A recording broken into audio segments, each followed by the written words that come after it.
Well, hello everyone and welcome to Grand Slam Daily, and a very big welcome to the Grand Slam Daily family, to 17-time Grand Slam champ, a Hall of Famer, gold medalist. He's got the lot on his resume. Mark Woodforde, welcome. How are you? It's a pleasure to be here for the first time.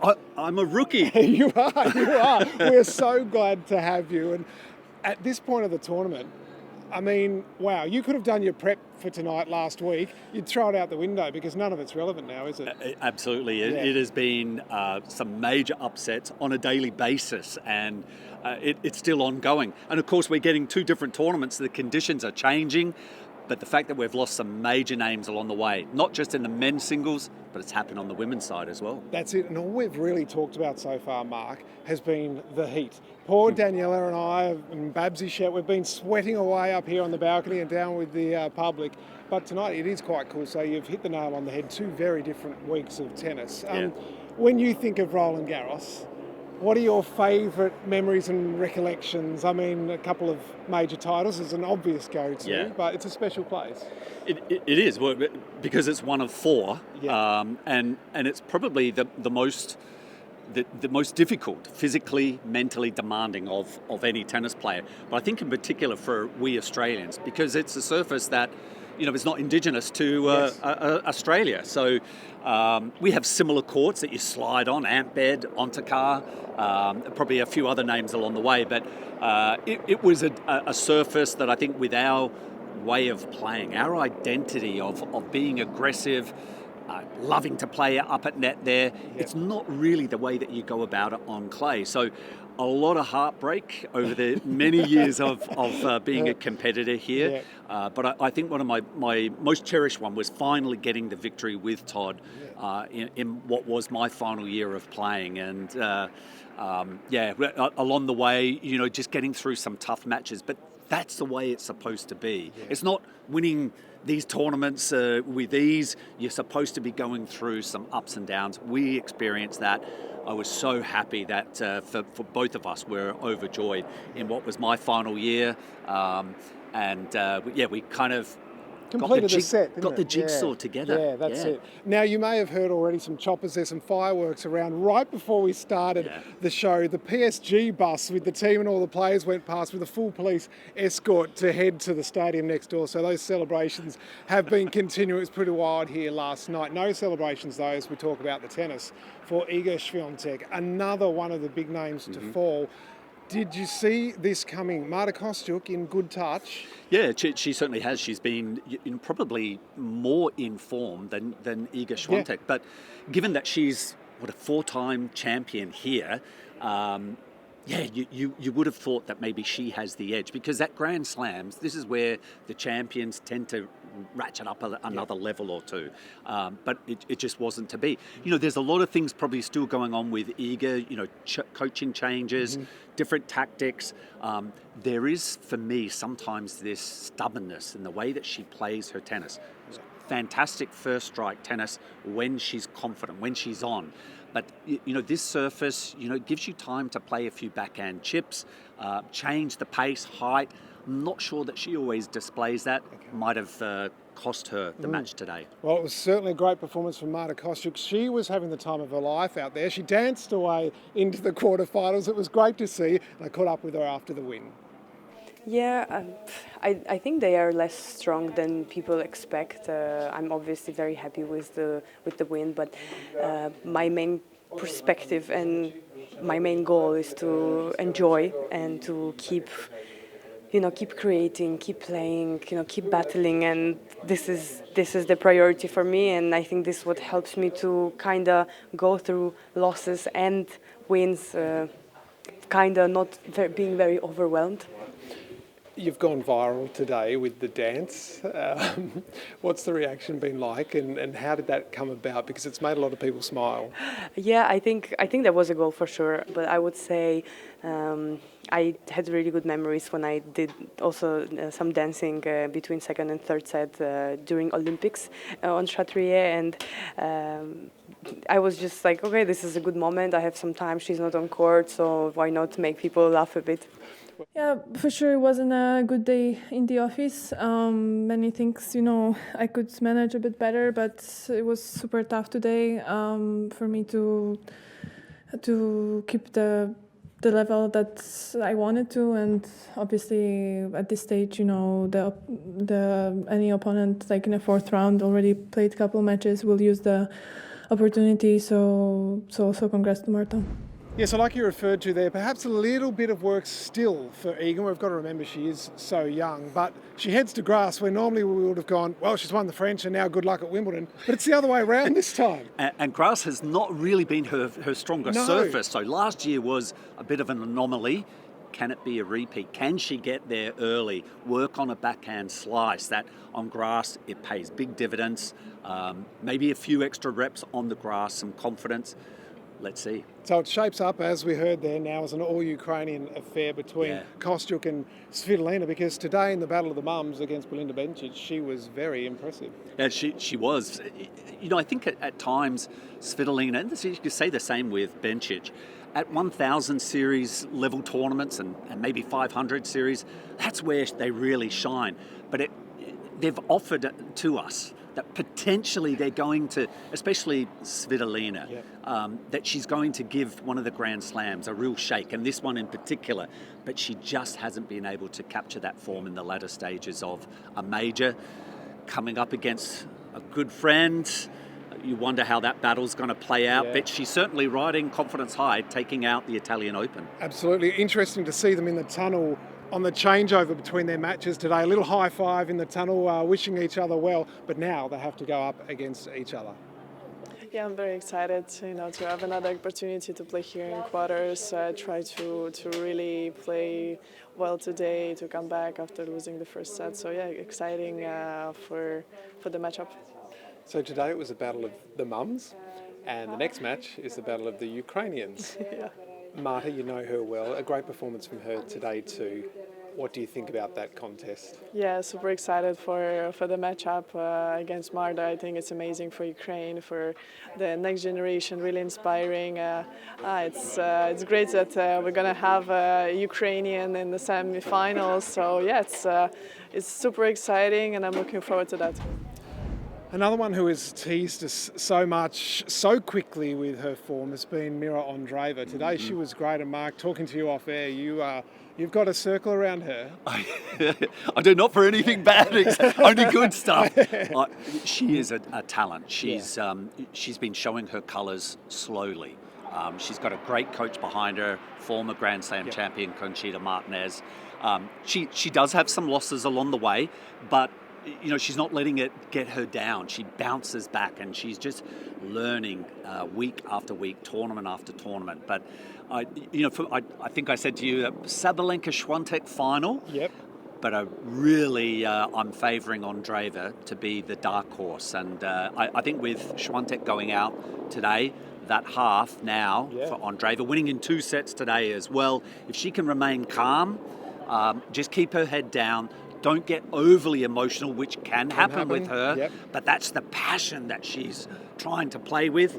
If she can remain calm, watch out. Well, like you mentioned off the top, she's played in the fast conditions and won. She's now played in the slow, cool conditions and won even more comfortably. So it augurs well for Mira Andreeva. Today I was playing much better. I knew that Jill is a very tough opponent to face, and she's obviously been playing very well, especially this week. So I knew that I would have to be solid throughout the whole match. I cannot afford those mistakes as I had in the first couple of matches. So I just told myself that I would have to be extra focused from the very first ball, and I'm super happy with the way I played today. Yeah, so Mira now plays Sorana Cirstea. She's been one of the stories of this tournament, of the year almost even. She has. She's announced her retirement, and she's taking on Danielle Collins, the American player who announced her retirement and then had her best results, which actually brought her back into... she tried again. Not as successful, but I think if Cirstea is... it's like she's just relaxed, and she is playing some phenomenal tennis out there. Great win in 2 sets today. So that a match up against both ladies, surviving the conditions today as well. I'm still going to go with Andreeva. Okay, there's the tip. So we'll look ahead to that match in more detail tomorrow. But Sorana Cirstea, it is a great story, and I caught up with her after her win too. Sorana, congratulations. 17 years after you were first in the quarterfinals here. How have you grown and changed in that time, do you think?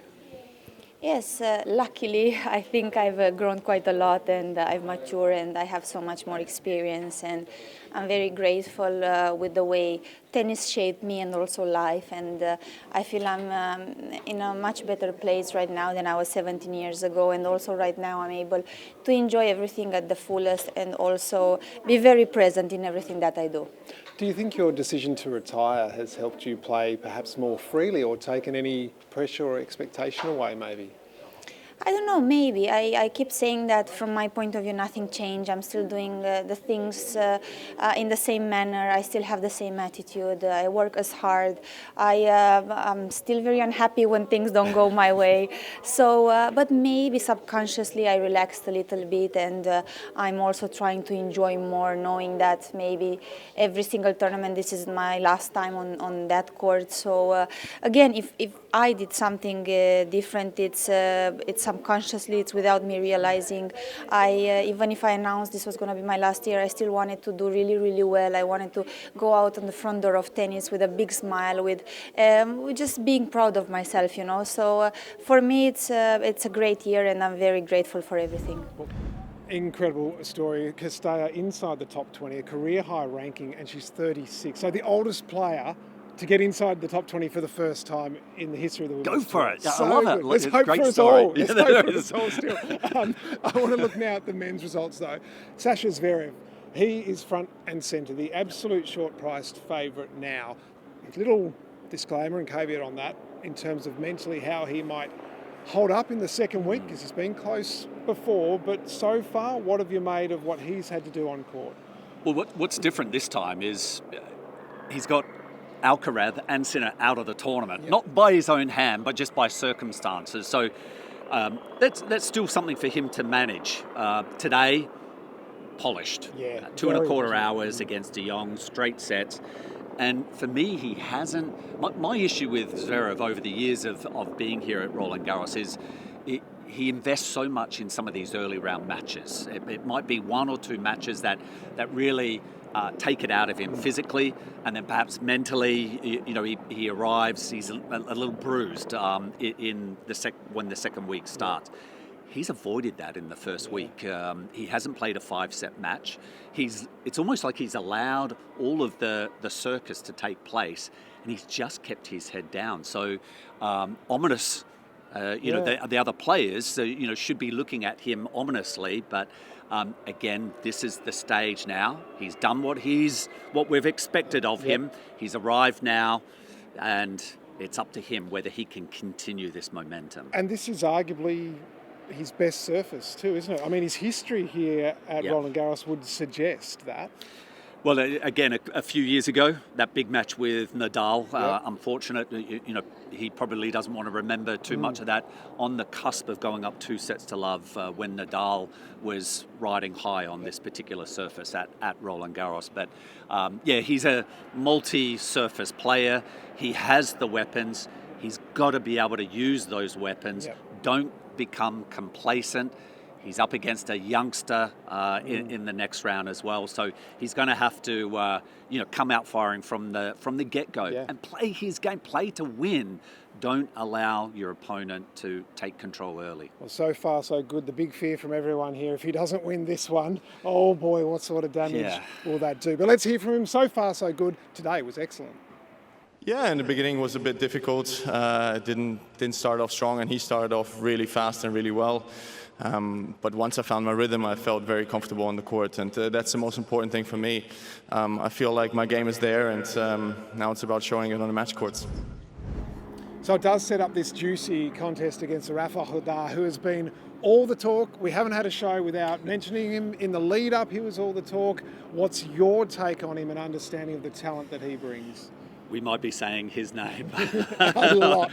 quite on repeat, just like we did with Nadal here. Early days, It is. I haven't seen him play a heck of a lot, but there's that collegiate experience that he's enjoying, and it's the way he comes out, standing on the baseline, and it's like he's taking time away from his opponents, and just on clay. That's what's astounding. He's not that true Spanish type of player.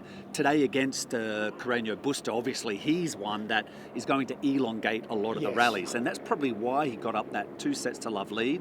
Also maybe a bit of respect going to Hoda, the younger, towards the elder statesman. Exactly. So, but the belief, I think he obviously never panicked, and he came home like it was a sprint race. So even though it was 5 sets, I think that's not going to necessarily harm his chances against Zverev. And again, we were talking about Zverev, that at this stage of Grand Slams, he can have a tendency to wait to see if the other guy misses. Yes. I'm not sure that tactic is going to pay off, but this is an area of the tournament that Hoda, he may have dreamt about many, many times over, but it's the first time he's tasting it, and it's a big ask. But I'm expecting a really tough match. And first set, I think the image of what the foundation that Hoda can maybe lay, but if Zverev can come out strong as well, that is going to have a heavy impact. So we'll see who gets off to the best start, or the better start, but between these two. Got goosebumps just the way you've sold that to me. I can't wait. So I'll watch it here live, and at home you can watch it live on Stan Sport or on demand to suit yourself. Let's hear though from Rafa Hoda. He was great today. Yeah, thank you very much. First of all, I want to congratulate Pablo, for the match and for the tournament. He has done an amazing tournament. I wish him the best of luck for the rest of the season. We are, good friends. We practice together sometimes, when we're in Spain. It's difficult because he has a great backhand, when we're playing close in cross. With the backhand, it's difficult to change because he plays very, very deep, in the court. So yeah, just try, to, not rush it, not rush the shots, and try to be there mentally as well, and not do a lot of unforced errors. That I think that was the key in the first 2 sets. So I tried to change that, and I think it worked really well. So from one young gun to another, João Fonseca has set this place alight this week, of course. What a result that was for him, taking down Novak Djokovic. His fans have also set the place alight, almost like the PSG fans, almost literally. They were loving him at practice today ahead of his big match against Casper Ruud.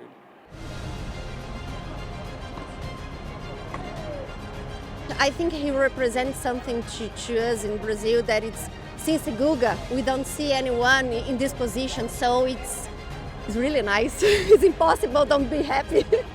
Tell me, you were one of the lucky ones. On the hat, you got the signature. How good is that? Yeah, we are very lucky for Fonseca autograph in our hat. We love João Fonseca. João Fonseca is the future for Brazil. Brazilians love tennis. Can you tell me how much do you love João? So much. Brazil needs an idol, and João is the best for us, and we love him so much. Brazil is very, very, very happy with this, and the tennis. We came from Brazil just to see him. Yeah. And João Fonseca be the heart of Brazil, Always great fun, the Brazilian fans. That match going late into the night. You can catch the mini and the highlights right here on Stan Sport after you finish watching Grand Slam Daily, of course. Now, another young talent is Jakub Mensik up against Andrei Rublev. It shaped as a fascinating duel between the pair, but Mensik took the first set and he's through to the quarterfinals for the first time. Yeah, well, obviously, match point was like 30 seconds ago, so still I'm in the match, I'm still focusing, but now, well, obviously, incredible feeling. I'm super happy that I managed to come back with those, the momentum when it was on his side, that in the 5th set that I overcame. I tried to lock in and stay focused ball by ball, and obviously Andre, great fighter, 2 sets to love down, and then he played some incredible shots, incredible matches. It was the momentum on his side. So yeah, obviously it's been a journey, whole match, and I'm super happy that I'm the one who is standing here as a winner. Let's look at tomorrow's fourth round matches. Matteo Berrettini, that was a great story in the previous round, up against Juan Manuel Cerundolo, one of the talking points of the tournament. How do you see this one going? Is he the right Cerundolo? Well, he's the left-handed. Yeah, he's the younger one. Of the Cerundolos, and the one that's still alive, who has... Well, he's taken that gift. Yeah. I mean, he was, let's be honest, he was on his way out of this tournament if Sinner had survived one extra game. Yeah. But he stood up to it. He had to handle a lot of focus, questioning, speculation around Sinner's fitness.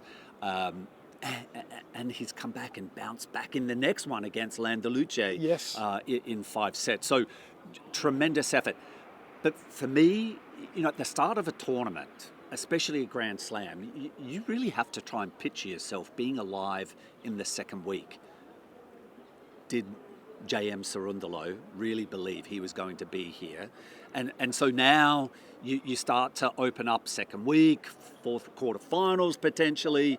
I'm playing against Matteo Berrettini, who, his body has been a little fragile this season. Yeah. He hasn't had a lot of reps on the surface, but his game is suited to the clay. I've spoken already today about the backhand slices of some of the players. Berrettini has an amazing backhand slice.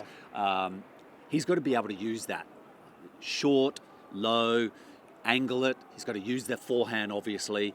I would love him to use that kick serve on the ad court.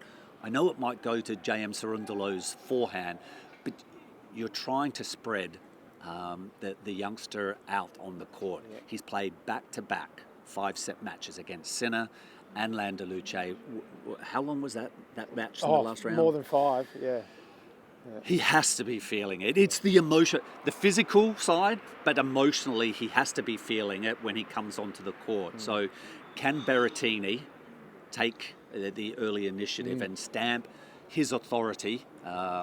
And Italian tennis, it's been riding a huge high, and Berrettini, he wants to get in there. He wants to rub shoulders with... He wants to be back. Yeah, exactly. Yeah, where he belongs. Right. Yeah. But he had 5 hours too, and Ken has just said that body hold up. We have to wait and see. Speaking of Italian tennis, Matteo Arnaldi. Yes. So he's got a big ask as well against Francis Tiafoe. Quite different styles there. Do you favour the American or the clay courter in Arnaldi? For me, it's not unusual to see Arnaldi, vying, in the early stages of the second week. It is for Tiafoe, for me, with Francis Tiafoe.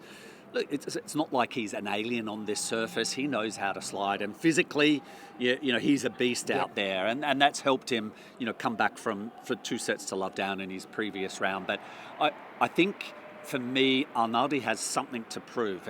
Just mentioned about Berrettini, that he wants to get back in there with Sinner. The Italians are 3-time Davis Cup champions as well.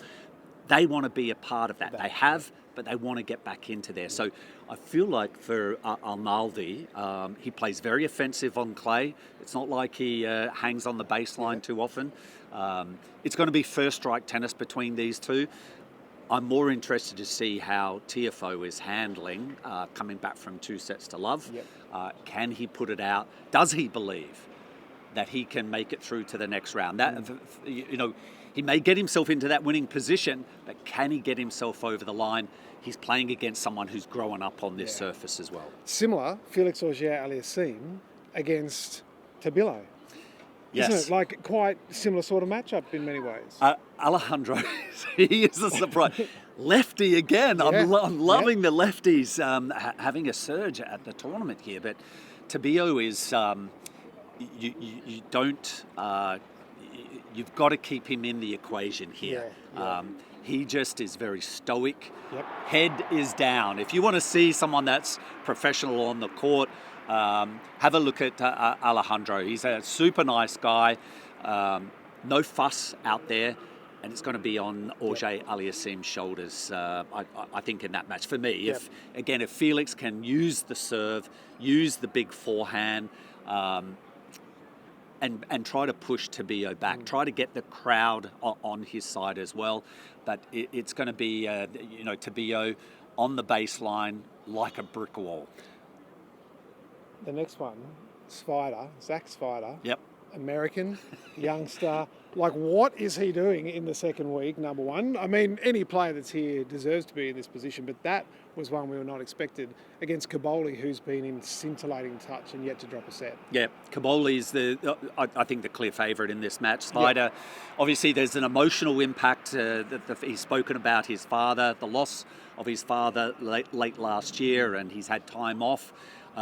This is a big result. But again, I'll go back to the start of the tournament.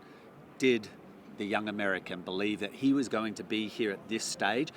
Because all of a sudden you have to start thinking about, it's a boost in ranking. Yes. It's money. Prize money. Yep. Like Wally always says about, you can't give yourself a pat on the back early and go, oh, I've already achieved because I've got my ranking up, I've got some prize money. That's the fear, right? Yeah, it is a big fear for Svider because this is the furthest that he's gone in a Grand Slam. It's a big ask against Kaboli. He's been going through his matches unscathed. He's got a lot of, left in the energy reserve tanks. He has a lot of energy, full stop, anyway. I think I'll go with maybe straight sets for Kaboli, but not easy. Okay. I mean, it's going to be, because this is the second week of Roland Garros. Let's talk about the women.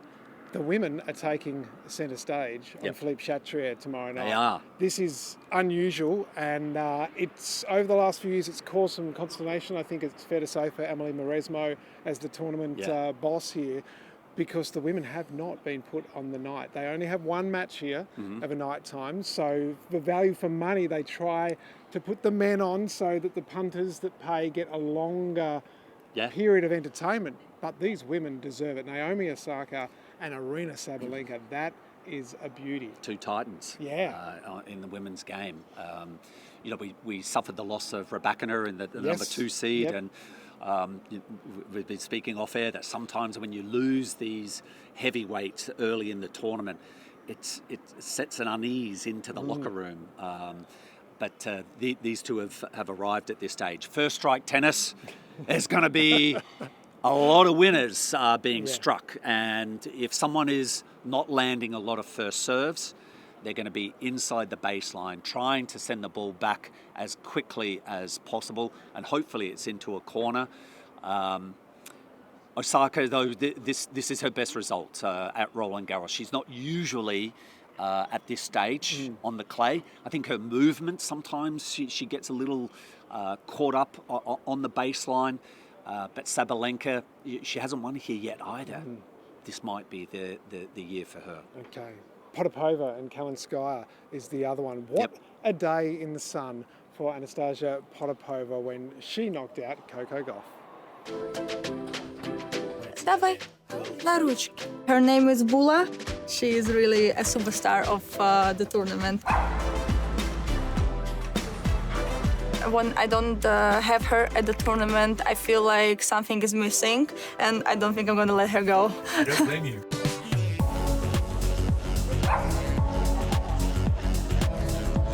I think I started to watch tennis before I started even playing tennis. I mean, I remember on those big screens, the quality was so bad, you couldn't see the ball. One of the highlights that I remember, I think it's Myskina won Roland Garros, and also when Sharapova, I think in 2014 she won. When she won it, I just felt so happy for her, and I think it's one of the highlights that I've ever seen. She was such an icon, such a fighter, and just the way how she was able to hold her emotions through the whole match, no matter what, it's really inspiring for me. Remarkable drama playing out on another searingly hot day in Paris. I cannot say that this heat, it really bothers me, because I just like how the ball goes when it's that warm. It feels very easy. So I think the heat actually brings more of the advantage than a disadvantage for me.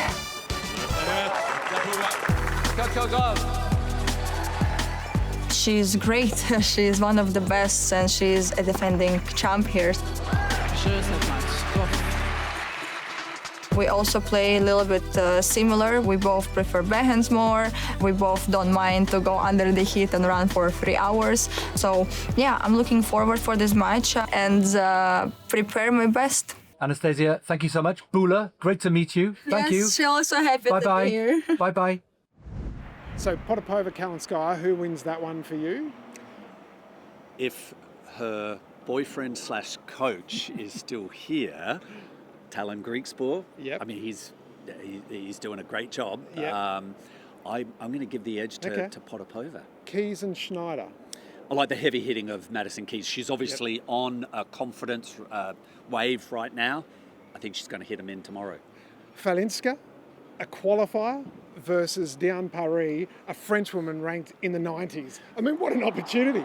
You've just said it. She's a French woman playing on a major court here. Yeah. I think the crowd is going to have an impact there for Diane Paris. All right, there you go. What a moment in the sun for her. There's been a few of them over the last 6 or 7 days of tennis. Mark Woodforde, it has been an absolute pleasure having you on the show. Yeah, and great. we look forward to having you again later in the week.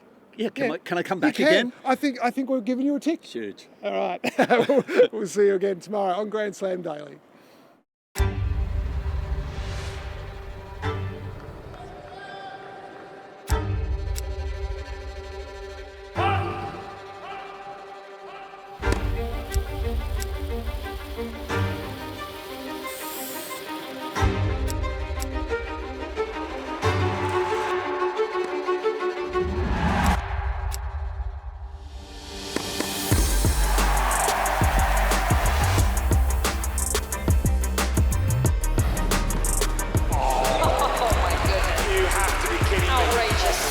Absolute beauty.